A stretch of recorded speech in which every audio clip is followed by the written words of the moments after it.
কিভাবে loss recover করবো? সবার মধ্যে একটাই কোশ্চেন, কেউ SMS করে, কেউ ফোন করে, কেউ কমেন্টে, কেউ বাড়িতে এসে, কোথাও দেখা হলে কেউ বলছে লস কীভাবে রিকভার করবো, আমার অনেক টাকা লস হয়ে গেছে।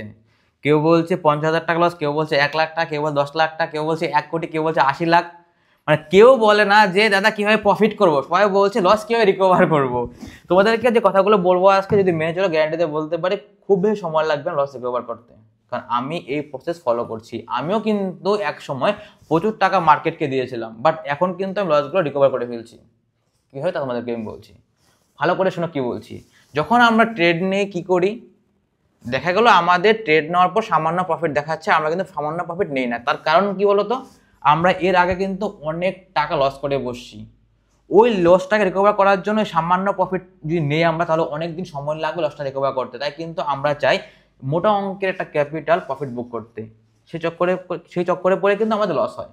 দ্বিতীয় প্রবলেমটা বলো তো কি, যখন আমরা ট্রেড নেই আমাদের কিন্তু সামান্য প্রফিট দেখায়, কিন্তু সেই প্রফিটটা আমরা নেই না এই কারণেই, কারণ এর আগের দিন আমরা মোটা অঙ্কের একটা লস করে বসছি। আমরা চাই আগের দিন লসটা রিকভার করতে এই ট্রেডে, আজকের ট্রেডে। আর সেই চক্করে পড়ে কিন্তু সামান্য প্রফিটটা চলে যায়, স্টপ লস হিট হয়ে যায়, আমরা সেদিন লস করে বসি।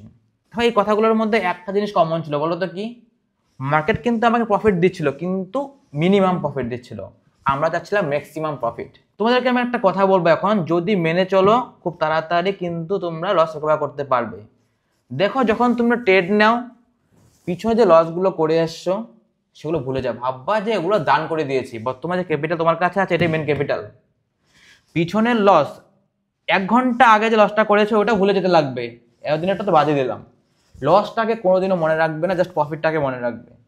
লস করেছো মানে ভাববা তুমি মার্কেটকে দান করে দিয়েছো, বুঝতে পারছো? তোমাদেরকে আমি বলবো জাস্ট 1 মাস রুলস ফলো করো, রুলসটাই তোমাদেরকে বলছি আমি।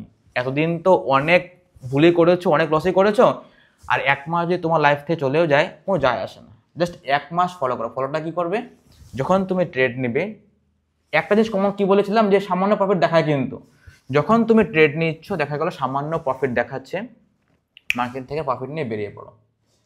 দ্বিতীয় দিন যখন তুমি আবার ট্রেড নিবে দেখো সামান্য প্রফিট দেখাচ্ছে, মার্কেট থেকে বেরিয়ে পড়ো।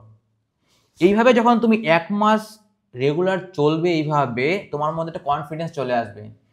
তুমি যদি 1 মাস কনসিস্টেন্সি ভাবে যদি তুমি এইভাবে ট্রেড নিতে পারো, তোমার মধ্যে এতটাই কনফিডেন্স আসবে, তখন তুমি নিজে নিজে কোশ্চেন করতে পারবে যে হ্যাঁ আমি যদি এইভাবে চলতে থাকি খুব বেশি দিন সময় লাগবে না আমার লস রিকভার করতে। হতে পারে সেই মাসে তুমি খুব বেশি একটা প্রফিট করতে পারবে না, কিন্তু কনফিডেন্স চলে আসবে তোমার মধ্যে যে না আমি প্রফিট করতে পারবো, লস রিকভার করতে পারবো। তুমি যদি এইভাবে চলতে থাকো যে সামান্য প্রফিট নিয়ে মার্কেট থেকে বেরিয়ে পড়ো, তোমার লাইফে এমন এক দিন আসবে যেদিন তুমি এক ট্রেডে তুমি যে লসগুলো করে এসছো সেটা তোমার রিকভার হয়ে যাবে। মার্কেট তোমাকে যতটুকু প্রফিট দিচ্ছে ততটুকু নিয়ে সন্তুষ্ট থাকো, জোর করে বেশি প্রফিট করার চেষ্টা করবে না। তো আমি কি বললাম বুঝতে পারছো?